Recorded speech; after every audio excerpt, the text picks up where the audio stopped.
Top 10 Fresh Facts About the Great Barrier Reef.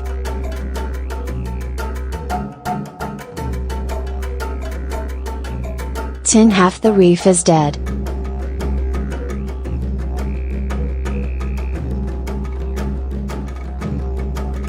Ecologist Katharina Fabricius has explored the underwater wonderland since 1988. By 2012, she had discovered that the landmark had lost half its reefs.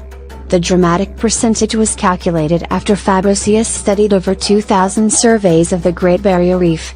They showed an annual loss of 3.4% over the past 27 years. Most of the wreckage came from one creature, the sea star.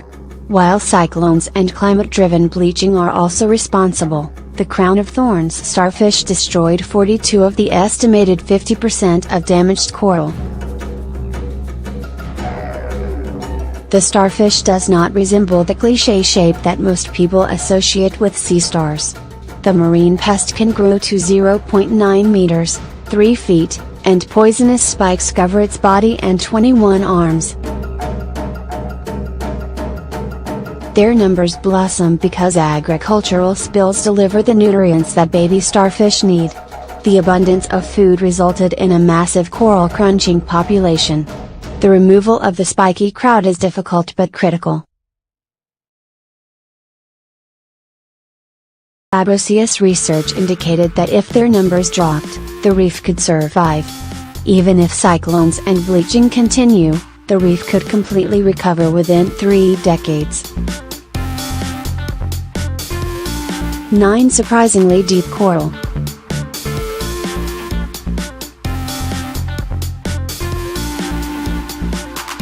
To view spectacular coral displays, most divers only venture 30 meters, 100 feet, down. In 2013, scientists found the reef's deepest corals and it came as a huge surprise. They flourished at an inky depth of 125 meters, 410 feet. Normally, polyps, the tiny coral builders, cannot survive in darkness. They get their nutrients from sun-loving algae. When a submersible braved the spooky space near the Australian continental shelf, it found coral called Leptocerus. They are usually found no lower than 100 meters, 330 feet. At this level, sunlight dims and sponges and sea fans take over. The remote vehicle also found Staghorn acropalura, the world's most abundant coral. There exists a simple explanation for presence of the fans and sponges. They don't need light to grow. But how Leptocerus and the staghorn stay alive in an environment where they are not supposed to survive remains a mystery. 8 The Floating Fan Project.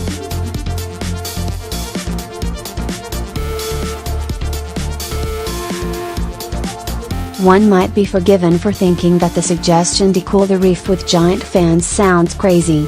But the science behind the $2.2 million project makes sense. Bleaching is caused by heat stress and turns healthy areas into ghostly white landscapes.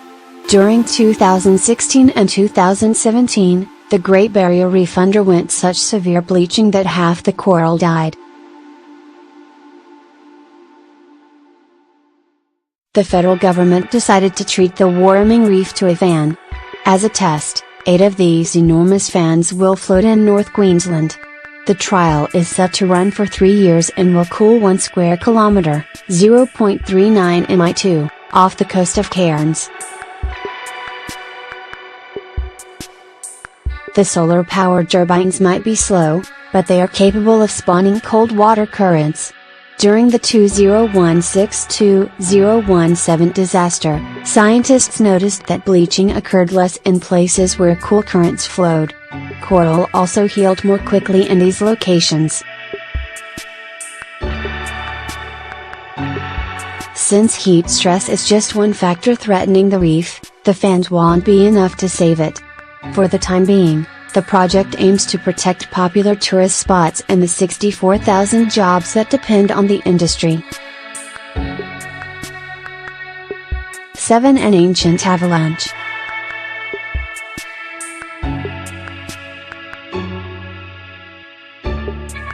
In 2017, researchers trawled the North Queensland coast.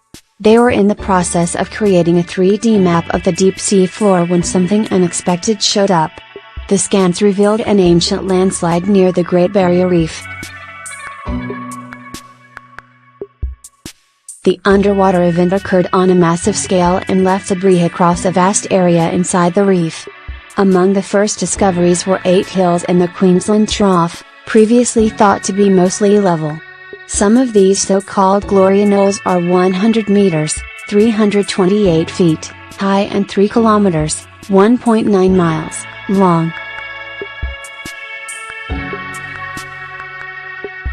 They are not true hills but the main remnants of the slide. The total volume that shifted is an estimated 32 cubic kilometers, 8 mi3, and scattered blocks were discovered as far as 30 kilometers, 19 miles, beyond the Gloria knolls. The latter provided the oldest coral fossil, aged 302,000 years old. Since the knoll was underneath it, this means that the avalanche was even older. The discovery of the landslide, along with its remarkable cold water ecosystem, paints a clearer picture of the area's true features and history. 6. The Blue Hole.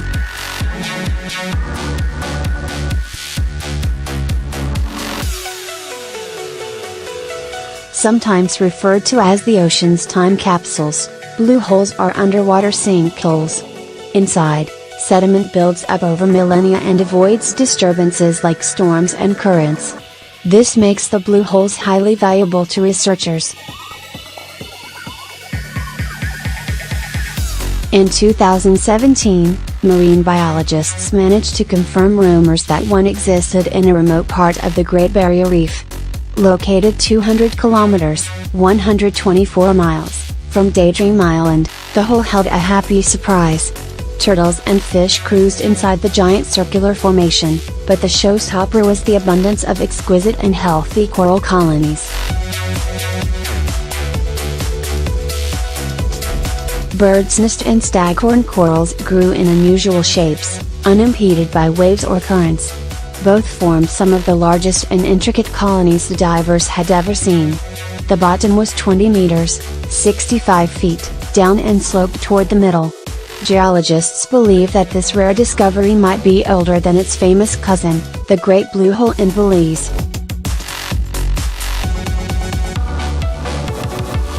5 Starfish killing robot.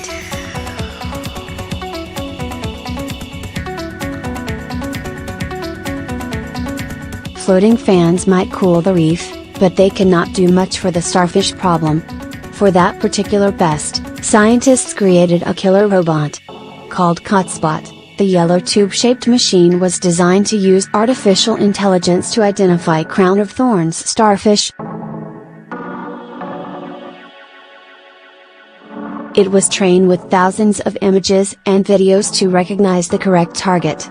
Once satisfied that it is looking at a crowned starfish and not a particularly spiky octopus, it goes in for the kill. A robotic arm extends and delivers a lethal injection of bile salts. Hotspot was designed to work completely on its own. But for now, the planet's first starfish killing robot hesitates. If uncertain about an object, it takes a picture and waits for a human to answer. A yes will activate the arm and store the encounter in Hotspot's memory. Eventually, it will have enough experience to do its own thing without any human help. In late 2015, the robot began its sea trials without the deadly brine injections. But once completely independent, it will patrol the reef for 8 hours, with over 200 injections available during each shift. 4 Source reefs.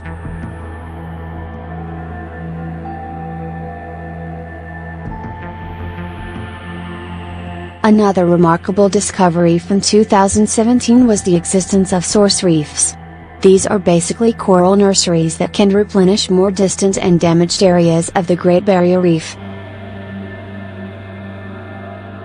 Researchers set out to find such areas. When they did, they learned more about the amazing connectivity between reefs. To qualify as a source reef, an area must have a certain immunity to bleaching and starfish as well as a constant connection to other reefs via currents. Only 112 were found, roughly 3% of the Italy-sized Great Barrier Reef.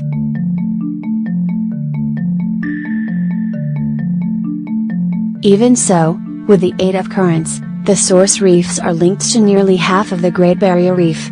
Around 208 networks are active, which scientists liken to a cardiovascular system. The fact that source reefs can send fertilized eggs to threatened areas shows that the Great Barrier Reef could heal itself in a remarkable way. But this life support system is not infallible. Researchers do not fully understand how effective it is and why there are so few in the north. Also, the source reefs themselves can still be destroyed by climate change. 3. Plastic-eating coral.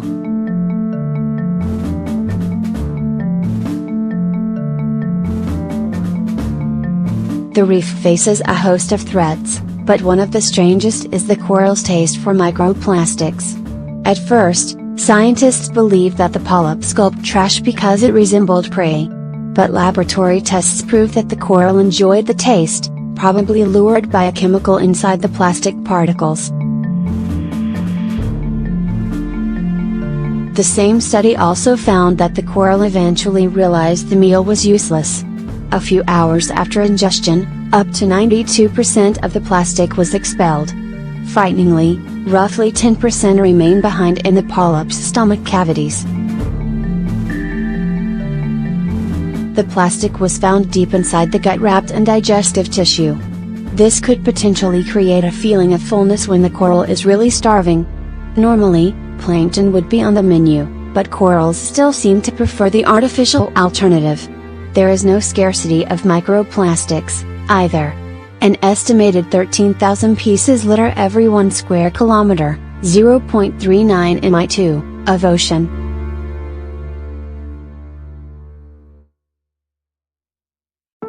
To the reef almost drowned.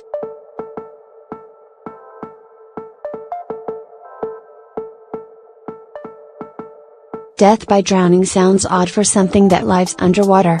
However, a coral reef can drown if water levels rise too high. The modern Great Barrier Reef is the latest layer of reefs reaching back to antiquity. Researchers examined the penultimate level that existed during the last interglacial period. Around 125,000 years ago, this paleo reef existed in an environment with higher sea levels and temperatures than today. It resembled a future Earth heated by uncontrolled CO2 emissions. This allowed a rare glimpse into what might happen if air pollution continues. The view was not pretty. Melting polar ice and glaciers raised sea levels too fast. As it struggled to adapt, the reef came close to total destruction. But it also proved to be tenacious. When the water levels stabilized, the coral resumed growing. While ending on a hopeful note for the fossil reef, things are different with the Great Barrier Reef. If there is a mass melting event, water is expected to rise as much as during the last interglacial.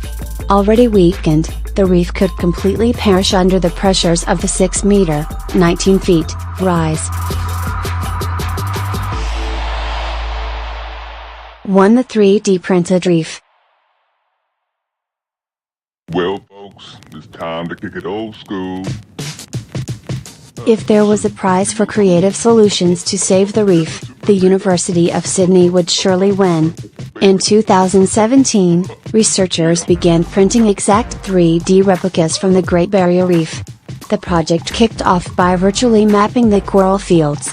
These were analyzed for precise measurements of the structures before they were printed as three-dimensional objects.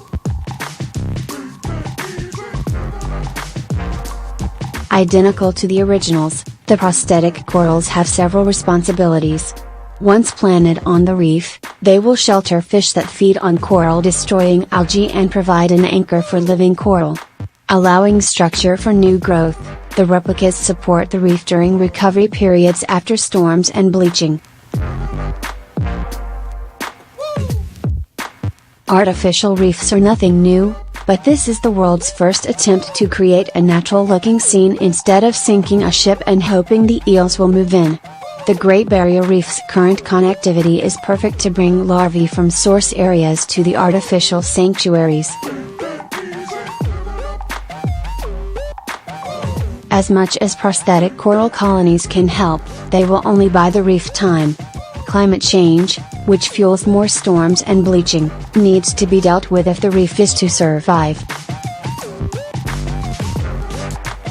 When not obsessing over a list, Jana also writes adventure books which can be viewed here.